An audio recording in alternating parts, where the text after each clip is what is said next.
So yan. Yeah, sir. Yes po. Anong nilolook forward mo sa 2026? 2026, siguro bagong Yasser Marta. Parang reinvent. Parang may mga ginagawa ako ngayon na bago lang talaga sa akin. Then 26 gusto kong maiba naman. Itong Desperada parang bagong Yasser ang makikita. Ito nga po, first ganito kalalim na film din. Kasi hindi naman talaga ako nag-film, more on teleserye. So, bago rin po talaga sa akin itong ganitong genre. And mas daring, mas sexy, and meron ng mga ipapakita. Nga. Opo. Ano pinakita mo? Doon mo malalaman pag pinanood. Pero, ano na.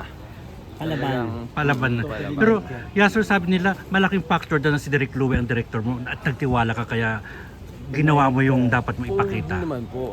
Sinasabi ko nga po sa matagal na ho kami magkakilala ni Direk Louie and walang tulugan days pa. Buhay pa po si Kuya Germs. Pero hindi kami nagkakatrabaho talaga sa film or sa Teleserye Hindi na or rin siya. show. Ayaw na rin niya ni Direk Louie. So, laging variety and noontime show. Pero dito, first time namin magtrabaho, ang galing. Ang galing po ni Direk Louie kung paano artist po talaga kung paano niya i-shot yung mga frame. Ang ganda. Sobrang ganda. It's a really nice movie. Kaya props to Direk Louie. Sobrang happy po ako and ang ganda po ng pelikula. Gaano ka-sexy si Yasser dito? Gaano ka palaban? Sobrang... Ako, binakita ko na rin po talaga. Kaya ngayon gusto ko maging fearless actor talaga. Frontal, parang hindi ko masabi ko frontal yun pero yeah. Kaya ayoko kasing i-spoil eh. Parang, Okay. Paano Paano ka na-convince ni Direk Louie? Actually, ang unang nag-message ko talaga sa akin si Sir Dennis. Parang matagal ko na siyang iniisip gumawa talaga ng daring na film pero hindi lang nagkakataon. Sa sinisilip this year dapat supposedly may gagawin din ko sa kanila pero hindi rin natuloy. And yung management din parang nag-hold back din sila pero napag-uusapan naman po lahat. Ngayon, nagagawa ko na yung gusto ko po talaga and open naman na po yung management. Todo na? Oo, todo na natin. So, turning Ano nga 30 na. manager mo? Sparkle po talaga.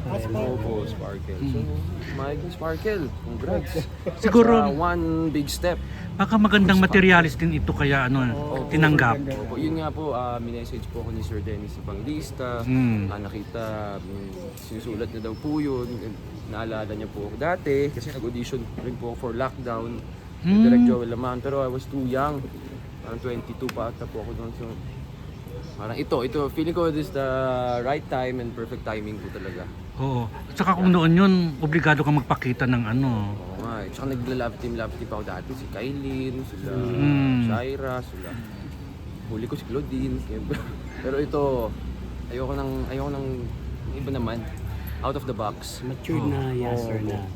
Yes sir, wasn't for all. Yung Claudine kasi talagang naling kayo talaga. Ano bang real score doon?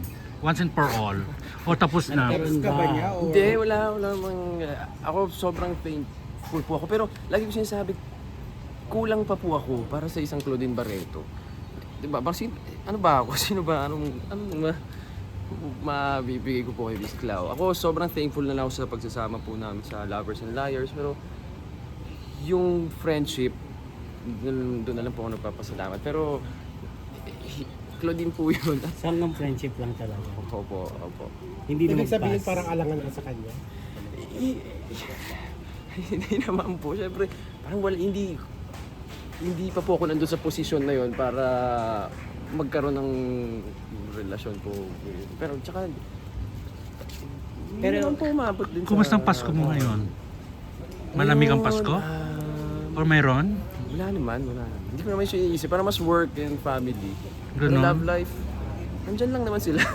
Paano na-develop ang friendship or whatever ni Claudine? Sa teleserye po, sa Lovers and Liars, sobrang nag-click lang po talaga kami, yung chemistry namin, kung paano kami nagtrabaho, parang walang nasasapawan, ayun po, ang sarap niya po katrabaho. After ng work na yun, naging mas malalim ang pagkaibigan. May communication kayo. Madalang na po. From time to time, nitong parang 2 weeks ago, nangamusta lang din po siya sa family. Mga ganun-ganun lang po. Pero hindi na, like katulad ng may ginagawa pa. So, sorry. Pero sa balita, ex ka daw niya. Ewan ko sino ba nagpapalita. Pero sa mga ano, Opo. Kaya, yun. Pero ngayon, okay na po. Pero happy ka sa love life niya ngayon sa mga nababalita ngayon na may bago siyang inspirasyon na gano'n. Hindi ko... Na hindi ko alam kung meron pa o wala na, gano'n. Nakita ko lang yung kasama niya mga kids na pala. Gano'n. Opo. ano nagustuhan mo kay Claudine? Yeah. Claudine friend. Yes. Pag-usapan na rin natin si Claudine. Ano bang hindi magugustuhan sa kanya? Parang sobrang lambing, ang ganda, di ba? Parang kahit sino naman po ata, paano lang talaga hindi... May chance ba? Diba? Dito. Hindi, yun sa sarili mo lang. Kumbaga, handa ka ba? Ito yung magkakarelasyon ng Sa mas totoo lang, older sa'yo. Johnny, Ayun. kung mas older, oo naman. Hindi ko naman masabi. Pero sa ngayon parang hindi ko pa talaga naisip yung love Friendship life lang. as in. Oo. Parang wala talaga ako sa... Gusto ko pang magtrabaho. Parang ganun.